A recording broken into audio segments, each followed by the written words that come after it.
Good morning, sir. This is Vishala. Thank you for giving this wonderful opportunity to interact with you, sir. Sir ఇప్పుడు civil service examination కోసం prepare అయ్యే వాళ్ళు beginners ఉంటారు, వాళ్ళకి చాలా doubts ఉంటాయి and కొన్ని గైడ్లైన్స్ కావాలి, అవి మీ నుంచి తీసుకుందాం అనుకుంటున్నా.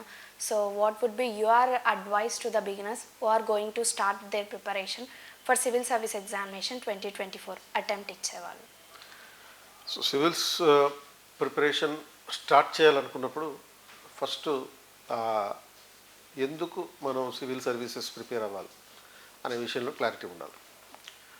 ఏదో ఇది జస్ట్ ఒక కెరియర్ లాంటిది కాదు సివిల్ సర్వీసెస్ అనేది. అంటే ఇప్పుడు కెరియర్ అంటే ఏదైనా ఒక సాఫ్ట్వేర్ కంపెనీలోనో ఐటీలో ఎట్లా అది జాబులు చేసుకోవడం అనేది అది కాదు. ఇది civil service is a burning desire to show some change in the society, to impact the society.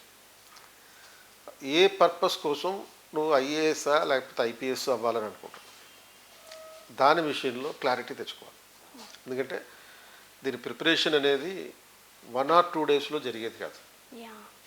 నువ్వు ఒక సబ్ ఇన్స్పెక్టర్కి ప్రిపేర్ అవ్వాలంటే ఒక 4 నెలలు 5 నెలలు ప్రిపేర్ అయితే చాలు.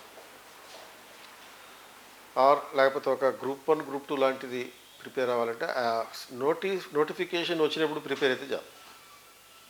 సివిల్ సర్వీస్ మాత్రం ఒక నిరంతర ప్రక్రియ, ఒక కంటిన్యూస్ ప్రాసెస్. దీని ప్రిపరేషన్ ఒక ప్రైమరీ బేసిక్ ప్రిపరేషనే మనకి మినిమం 1 year పడుతుంది. అది అంటే అసలు ఎగ్జామ్ అంటే ఏంటి అని అర్థం అవడానికి. సో ఈ మినిమం అటెంప్ట్స్ 2-3 ఇస్తే కానీ మనం 2-3 సంవత్సరాలు చదివితే కానీ మనం అటెంప్ట్ ఇవ్వలేము అండ్ క్రాక్ చేయలేము. ఫస్ట్ అటెంప్ట్లో క్రాక్ చేసేవాళ్ళు ఉంటారు, వాళ్ళు డిగ్రీలోనే ప్రిపరేషన్ మొదలుపెట్టి ఉంటారు. అంటే డిగ్రీ ఫస్ట్ ఇయర్లో ఉన్నప్పుడే ప్రిపరేషన్ మొదలు పెట్టేస్తారు. అప్పుడు డిగ్రీ అయిన తర్వాత అటెంప్ట్ ఇస్తే వాళ్ళకి ఫస్ట్ అటెంప్ట్లో వస్తుంది.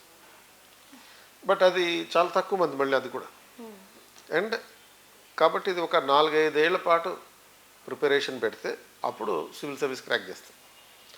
యూపీఎస్సీ రిపోర్ట్స్ ప్రకారం సివిల్ సర్వీస్ క్రాక్ చేయడానికి యూజువల్గా యావరేజ్ ఏజ్ 27.